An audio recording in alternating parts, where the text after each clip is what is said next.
آج کے اس ویڈیو میں ہم جانیں گے کہ ہم روزے کی حفاظت کیسے کریں۔ ویسے تو ہر مسلمان روزہ رکھتے ہیں، لیکن وہ اپنے روزے کی حفاظت کیسے کریں؟ تو چلیے اس ویڈیو میں جانتے ہیں۔ اللہ کے نبی محمد صلی اللہ علیہ وسلم کہتے ہیں، کتنے ہی روزے دار ایسے ہیں جنہیں روزے سے صرف بھوک ہی حاصل ہوتی ہے، اور کتنے ہی قیام کرنے والے ایسے بھی لوگ ہیں جنہیں قیام سے صرف شب بیداری ہی ملتی ہے۔ اگر نبی کریم صلی اللہ علیہ وسلم کی اس فرمان کی روشنی میں بہت سے لوگ ایسے ہیں جنہیں روزے کا ثواب تک نہیں پہنچ پاتا ہے، انہیں سوائے بھوک اور پیاس سے کچھ حاصل نہیں ہوتا۔ جب روزے کا معاملہ اس قدر اہم ہے تو ایسے اسباب کو ڈھونڈنے کی ہمیں ضرورت ہے جن کی بدولت ہم اپنے روزے کی حفاظت کر سکیں اور اللہ تبارک و تعالیٰ کے ثواب کا ہم مستحق بن سکیں۔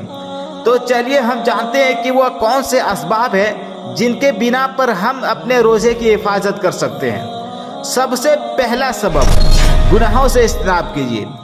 اگر ہم روزے رکھتے ہیں تو ہم اپنے روزے کی حفاظت کے لیے سب سے پہلا سبب جو ہمیں اختیار کرنا ہے وہ ہے گناہوں سے اجتناب کرنا ہے۔ گناہوں سے انسانی دل سیاہ اور کالا ہو جاتا ہے۔ نیکیوں کے سمندر میں ہم گناہ کرنے کی وجہ سے وہ سمندر سوکھ جاتا ہے۔ خاص کر کے اللہ تبارک و تعالیٰ نے رمضان المبارک میں برائیوں سے دور رہنے کا حکم دیتا ہے اور اس کا دعوت بھی دیتا ہے۔ ہم دیگر مہینوں میں تو اللہ تبارک و تعالیٰ کی نافرمانی کرتے ہیں، لیکن اگر ہم رمضان المبارک کے مہینے میں روزے رکھ کر پھر بھی ہم اگر برائیوں کو نہیں چھوڑتے ہیں تو یہ برائی ہمارے نیکیوں کے سمندر کو سکھا دیتے ہیں۔ اس لیے اللہ تبارک و تعالیٰ خاص طور پر رمضان المبارک کے مہینے میں مسلمانوں کو برائیوں سے دور رہنے کا حکم دیتا ہے۔ جیسا کہ رمضان المبارک میں ایک اعلان کرنے والا اعلان کر کے کہتا ہے کہ اے بھلائی کے طلبگار آگے بڑھ جا اور اے شر کے طلبگار رک جا۔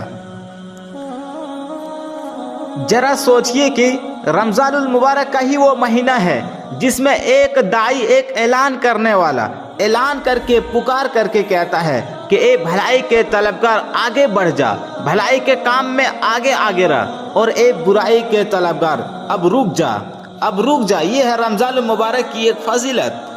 اور ہر بندے کو، بہت سارے ایسے بندے ہیں جنہیں اللہ تبارک و تعالی رمضان المبارک کے مہینے میں جہنم کی آگ سے دور کر دیتا ہے، آزاد کر دیتا ہے، اور ایسا ہر رات کرتا ہے۔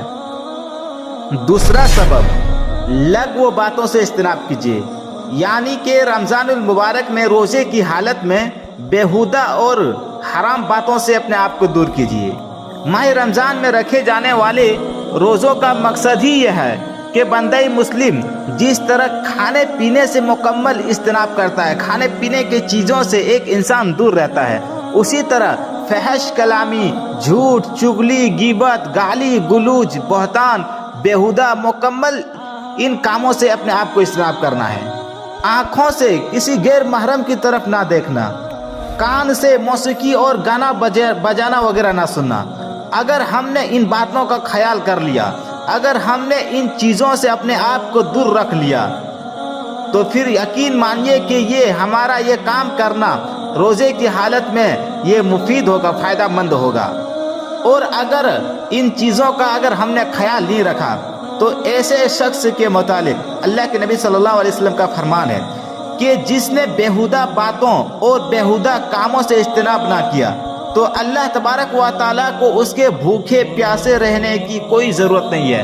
یعنی کہ اگر کوئی شخص ان چیزوں سے اپنے آپ کو دور نہیں کرتا ہے، غیبت، چغلی، جھوٹ بولنا، گالی گلوچ دینا، ان چیزوں سے اگر انسان اپنے آپ کو روزے کی حالت میں دور نہ رکھے تو اگر کوئی انسان چاہے وہ دن بھر کھائے یا نہ پیے تو اللہ تبارک و تعالیٰ کو کوئی ضرورت نہیں ہے، کوئی مقصد نہیں ہے اس انسان کے تعلق سے کہ وہ انسان بھوکے ہیں، پیاسے ہیں۔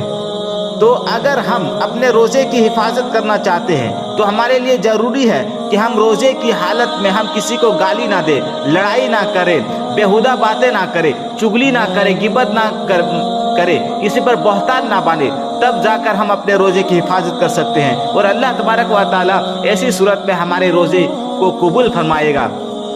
لیکن بہت ہی تعجب کی بات ہے کہ ماہ رمضان میں ہم حلال چیزوں سے تو رک جاتے ہیں،